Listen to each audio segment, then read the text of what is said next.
Spirit guides. Spirit guides come in many different forms. In this particular video, we're going to talk about dreams. So there's two different types of dreams. Regular dreams that people typically have, and then lucid dreams where you are consciously aware of not just what's happening within your dream, but you're also in control. So you can actually navigate through that dream through a conscious choice and able to be aware of what you're doing. On a regular dream, you're not able to do that. They're going to represent more of reflections of self and how to process your emotions and your mental status within your waking life. And these are in the form of a spirit guide. So regular, ordinary dreams and more in a form of a spirit guide helping you through the process of your emotional mental status in your waking life. So we're going to give you a couple examples. So first one, again, we're reflecting on self and our process. Sometimes they could be in a form of a trauma. Sometimes they can be just how to reflect on your everyday experience. And so we're going to say not trauma-based, but more of just emotional processing. We're going to take the example of water. So we're going to say a sprinkler. A sprinkler is going to represent your emotions. And so on your everyday waking life, your emotions are like a sprinkler being thrown out to your external world. And so by allowing you to process and understand seeing a sprinkler, you can understand and process why or what your emotions are doing and how they're affecting the external world. And so being like a sprinkler, your emotions are being sprinkled on everything around you. And so it helps you process that. If you see a body of water, if you don't have a boat and you feel like you're just in the deep body of water, you can feel like you're drowning in those emotions. So again, water represents emotions. If you do have a boat within that dream, in that body of water, you might be scaling through those emotions in a healthy way. And so that's the part that's just helping you process that body of water or that sprinkler or those emotions and how they're affecting the outer world. Okay, we're going to take trauma.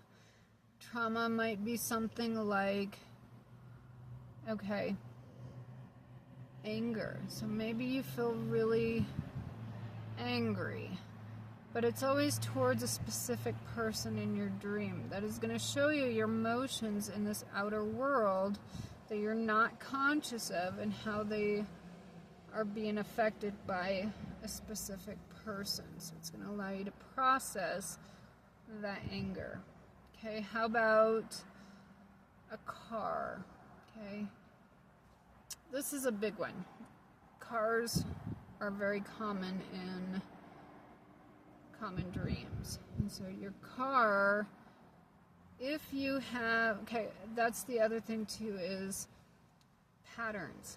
Always look for patterns. And this is in your waking life and through your dreams. And so in your dreams, if you see yourself in a car, but you always see yourself in the car in the passenger seat, and you always see somebody else driving, that means that you are not the driver within your waking life. You're always in the passenger seat, which is helping you understand and process that not only are you the passenger of your own life, you are not the driver of your own life. So it can help you understand in your waking life that you are an enabler. You always put people first. You're the people pleaser. You always put yourself last. So in that dream, seeing yourself in the passenger seat is helping you emotionally and mentally process you're never the driver of your own life. And that's something that you can fix and adjust in your waking life. And so dreams represent a spirit guide helping you with patterns to self-reflect on your emotional and mental status and how to process them. And so when you have these dreams, again, look for patterns. That's going to help you process and get through your emotional state, even in traumatic times. Because what we call the nightmare night terror, those are still forms of you processing your emotions and what your mental emotional status is and how to regulate in your waking life. And so even though they're uncomfortable, even though they're difficult and can be kind of scary, they're very intentional, again, through spirit guides to show you through reflection of what's actually happening in your emotional mental state in your waking life. So it takes that nightmare night terror or that any form of reflection of water and boats and cars, things like that, to help you navigate and how to understand your emotional mental state. And so it's not a bad thing. It is a form of a spirit guide showing you those patterns to help you get through them.